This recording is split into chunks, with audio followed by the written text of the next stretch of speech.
Going further down, Robert Wilson on the Saralier. A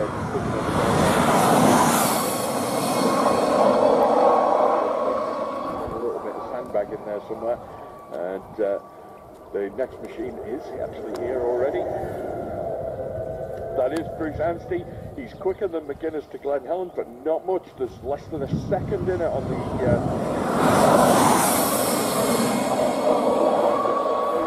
a little bit off the pace, 17 seconds back on John McGuinness, but it's Bruce Anstey with the early advantage.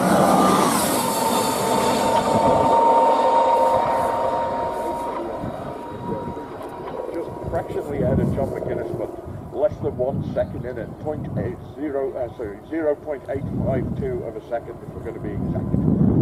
Lee Johnson third at the moment, but next machine on the road. That is number 6, Guy Martin.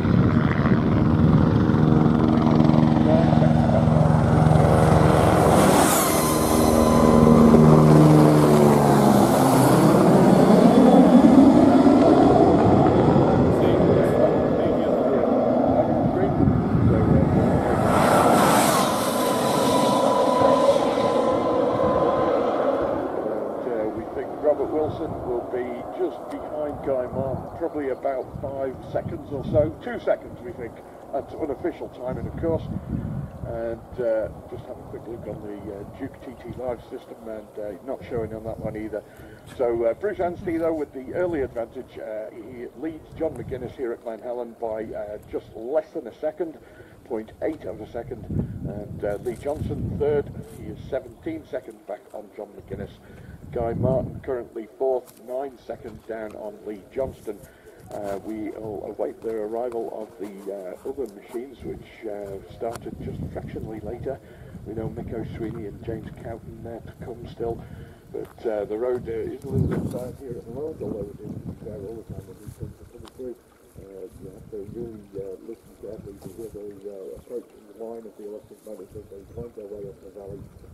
Be interesting to see how the class develops if one of the manufacturers can get to grips with the hydrogen fuel cell issue.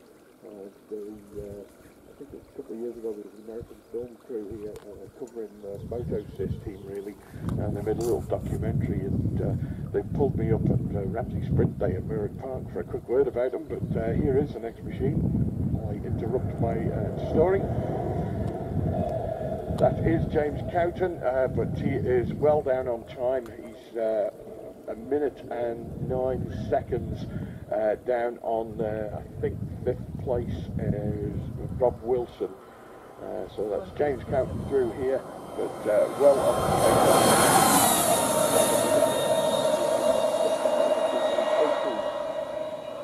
18 seconds down on Rob Wilson, whose transponder hasn't registered with our timing system here.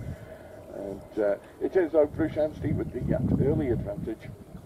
And there's a long way to go, and I think all about energy conservation on these laps. And it's important not to burn too much energy in the early part of the race, because then you're going to run a little bit dry towards the end. We just take the last runner through.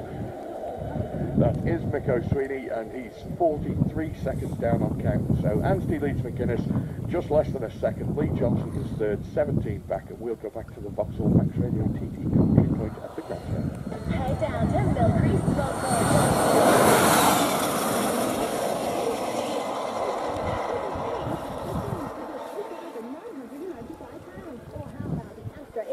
At £12,750, and make sure to come and take a look at our new Beaver, arriving this summer for a phenomenal £7,995. Visit us in Douglas today or go to millcreasts.com. Vauxhall cars and commercial vehicles from Mill Creasts. Terms and conditions apply. Would owners of domestic animals and livestock adjoining the TT course please ensure that they are secure during the practice and race periods?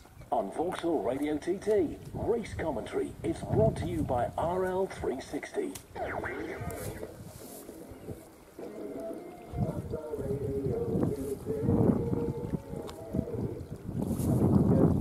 Leaderboard at the last bridge, and John McGuinness is now leading. He's 2.6 seconds ahead of Bruce Anstey. It was Bruce Anstey by 0.8 at Glen Helen, ahead of McGuinness. Lee Johnson was 17.4 back on the Mugans. That gap has grown at the lap bridge at 33.4.